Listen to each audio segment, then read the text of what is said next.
Hi, boys and girls. We're going to start reading Roscoe Riley Rules. Never race a runaway pumpkin.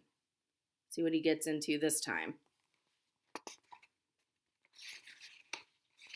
Chapter 1. Welcome to Timeout. Hey, friend, over here in the timeout corner. It's me, Roscoe. I'm pretty sure I only have to stay in timeout for about 3 more minutes. That should be plenty of time for me to tell you how I ended up here. Oops. So there he is, as always, in timeout. Mom checked the clock. Turns out I have 7 more minutes. I thought 7 was supposed to be a lucky number. My teacher says, when you think a number is lucky, that's called a superstition. She says there's no such thing as a lucky number, and that 7 is just like 8 and 47 and a gazillion. A plain old everyday number. I used to think lots of things were lucky. Things like numbers and 4-leaf clovers and horseshoes. I used to think lots of things were unlucky too. That's sort of how I ended up in the timeout corner. One thing led to another, and before I knew it, I was being chased down the street by a humongous pumpkin. And let me tell you, those guys can move. You've been chased by a giant piece of food before, haven't you? No? How about normal-sized food? Not even a little bitty grape? Oh, I guess being chased by food doesn't come up all that often, but I can explain everything. Have you got 7 minutes to spare? Chapter 2. Something you should know before we get started. When a kitty rubs her face on your leg, she's just saying hello. It does not mean she is wondering how you will taste for dinner. Look at that cute kitty. Something else you should know before we get started. A pumpkin is a fruit, not a vegetable. It's a true fact. I learned it at school. But take it from me. When the biggest pumpkin in town is about to smush you into a pumpkin boy pie, you don't really care if it's a fruit or a vegetable. You just want to get out of its way. There's some pumpkins. Chapter 4. Bazillions, quadrillions, and other cool numbers.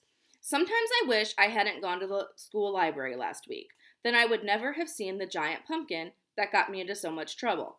Don't get me wrong, I love our school library. It's the most fun place in my school, except maybe for the playground. Our library has maps and DVDs and CDs and computers. But most of all, it has tons of books. My class goes there twice a week for story time. Our story time area is shaped like a little pirate ship. On the deck are lots of squishy pillows. Mr. Page is the library helper who reads to us. He has the best name for a library guy, I think. Although Mr. Shh would be good too. When Mr. Page reads, he wears a black eye patch like a real pirate. He also says, "Arr, my hearties," which is pirate for hello, kids. This time, Mr. Page was wearing an orange eye patch, though, on account of the book he was going to read to us was about pumpkins. Okay, folks, said Mr. Page. Today's book is called Pumpkin Power. It's full of fun facts about pumpkins.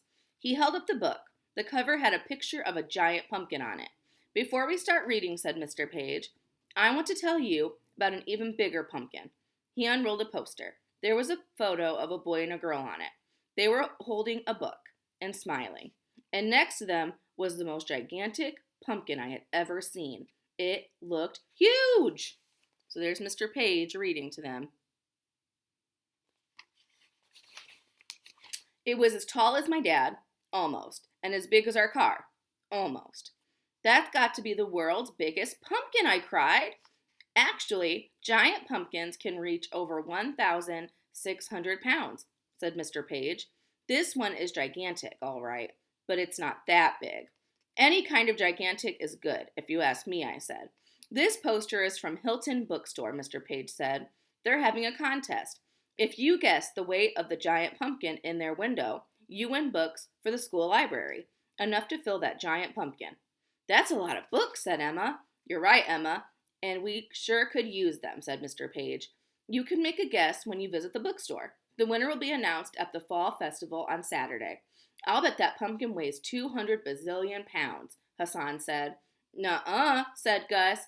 7,000 quadrillion pounds at least. Emma said, I'm not sure if bazillion and quadrillion are the real numbers, but Google is a real number, right, Miss Diz? Miss Diz is our first grade teacher. She knows lots of math and spelling, and also how to wiggle her ears. Google is a number, Emma, Miss Diz said. A very big number. It has 100 zeros in it. That pumpkin is for sure a Google pounds, then, I said. Children, said Miss Diz, maybe we should work on estimating how much things weigh. It could be a wonderful learning opportunity. When Miss Diz says learning opportunity, she gets very excited. She is a brand new teacher, so she likes to try out new ideas on us. Mostly that is a good thing. But once she let us make marshmallow Krispies so we could learn about marshmallows. After that learning opportunity, she had to send home a letter to all the parents about how to wash marshmallow goo out of your kid's hair. Kids, I forgot to mention that the first prize winner gets a special reward, said Mr. Page. Candy, lots of it, enough to fill the pumpkin. A Google pounds of candy? Said Gus. He had a goofy smile on his face. I probably did too. Arg, my hearties, said Mr. Page in his pirate voice. It's time to read. He held up the book so we could see the first page. You may think that a pumpkin is a vegetable, he read, but it's really a fruit because it has seeds inside of it. I thought. It was a very interesting fact, but not nearly as interesting as the news about the contest. Mr. Page kept on reading about pumpkins.